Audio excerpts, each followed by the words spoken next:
I'm Tigerhite, and I'm here to make WWE Raw and Pro Wrestling Majestic again. Now was it as good as last week? No, but how can you follow up from last week's Raw? That was a really good Raw, but this one was just as good. The crowd made the show.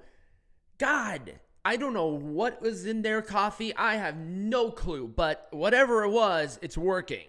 And I think every crowd should look at how this crowd reacted to everything. It just made the show better. But let's get into it.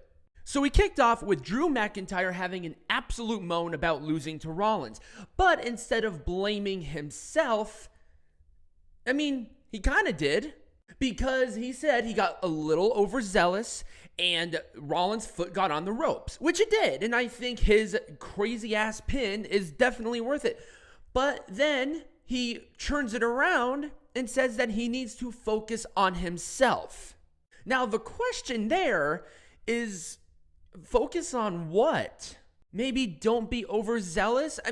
This pseudo heel turn has gone on for way too long. Either make him a heel or make him not a heel. Now, he also brought up CM Punk, which brought out CM Punk. So CM Punk struts out there and gets right in his face. And here's the great thing about this promo too. These two went at each other hard. I'm talking hard. And it was good. Great emotion, good stuff all the way around. Bringing up the pandemic, bringing up CM Punk leaving. And it looks like this is going to be the program at the very least to Elimination Chamber. Or at least in between, which is great. So this whole promo, from both of them, it gets a full thumbs up from me. Up next was Finn Balor taking on Tommaso Ciampa. DIY really expressed that they really want this tag team title shot, but Judgment Day's like, meh, not gonna do that. But they might have to reconsider because Tomaso won. And of all the matches, I think this match in particular had the least crowd reaction, and the crowd was still pretty hot for this, even for DIY. And people out there complaining that DIY isn't getting any reaction. Well, I think this is gonna be a little bit different. It was the help of Johnny Gargano for Tomaso to win, but hey, guess what? A win is a win. But the match itself was fine, and DIY are picking up wins left and right, and I think they're taking on JD and Dom next week, so another title thing there. Sure, why not? I'm gonna go with it. Full thumbs up. So up next was Kofi Kingston and Ludwig Kaiser. This was awesome, based on a situation that wasn't. Obviously, they brought up the stuff with Giovanni Vinci.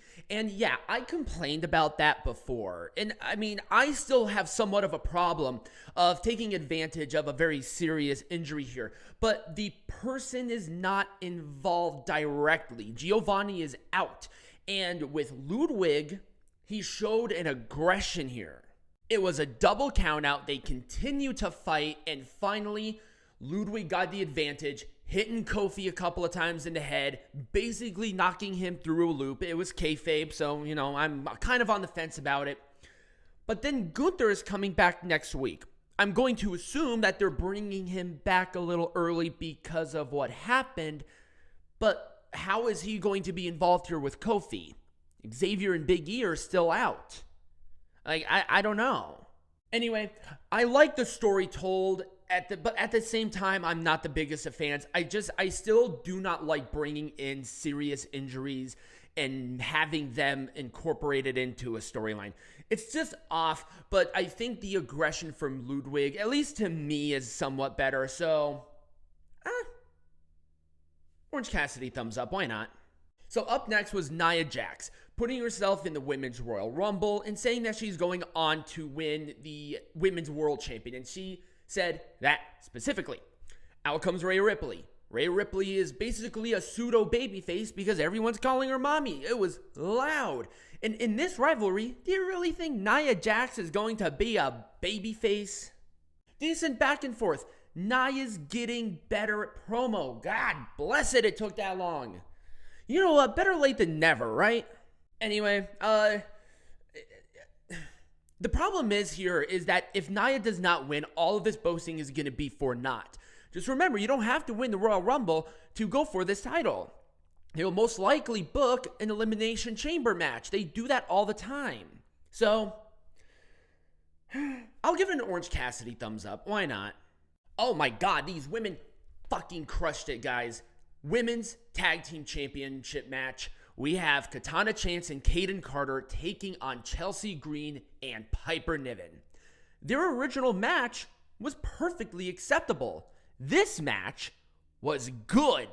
The crowd was hot. This is where I noticed the crowd, and I'm like, holy crap, this is the entire complexion change. And this is what the women's tag division needed right now. Just good, straight up matches. It felt like a title match. Thank God. And it was the keg stand. That's what they call that spinning splash thing for the champions to defend. Perfect. Full thumbs up from me. Up next was The Miz taking on JD McDonagh. What is with the eyes? Like, why are they hyper, focused on the eyes?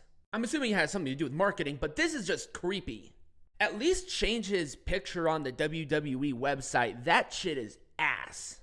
No, seriously, go to the WWE website, find JD McDonagh on their superstar section, and it is horrendous. And then there was R-Truth shenanigans in this, and I'm going to talk about R-Truth and his promo in a different video because I'm sort of strapped on time here, and also that deserves its own short. So keep an eye out for that, but this was fine. Skull-crushing finale for the win. R-Truth is celebrating in there with The Miz, which is kind of weird, but whatever. I like the match. Orange Cassidy thumbs up. So up next was Seth freaking Rollins coming out for a promo. Did he really say anything? Not really. Other than, oh, I'm going into WrestleMania as a champion possibly, because he never was. But then out comes Jinder Mahal, which I was surprised about.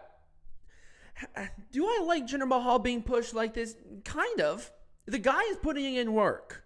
And also now there's going to be a World Heavyweight Champion match next week between these two. There were a lot of people complaining about that. You people need to calm down. It is a match on Raw. It will most likely be good, too. Anyway, they attack each other. Jinder runs off. There you go. Kind of a lazy way to kick off a mini feud, but you know what? It gives Rollins something to do other than going in there and talking. So, Orange Cassidy thumbs up. Our next match was Otis and Ivar. Because Akira Tozawa cannot keep his head on straight and he's challenging Ivar, but Otis stood with him. These two have some sort of chemistry. I was like, oh my God, this is good. Haas versus Haas matches can be really hit and miss. So this one was definitely a hit. I liked it. That power slam catch thing that Otis did is absolutely incredible. This guy is really effing strong. But it was the moonsault for Ivar to win. Nobody looked bad. I had a lot of fun watching it. The crowd did as well. So I'm going to give it an Orange Cassidy thumbs up. And in our main event, street fight match, Cody Rhodes, Shinsuke Nakamura. This has to be the blow-off. It has to be. And they went all in with this. This was really, really good. I loved all of it. It just was a good Raw main event, and sometimes that is totally okay. I mean, it's Raw, people. Not everything can be spectacular, but this was good. And it was a crossroads for Cody to win. Shinsuke did not look weak. Cody continues his momentum going into the Royal Rumble, and for me, it gets a full thumbs up. But that was Raw. Let me know what you thought about not only my review, but also Raw in the comments right over here next to me or under me, depending on where you're watching this. Subscribe to the channel, follow the channel, become a patron, get hats, and let me know about the new mic. I got an adjuster, and I think it's working out pretty well. But as always, be majestic.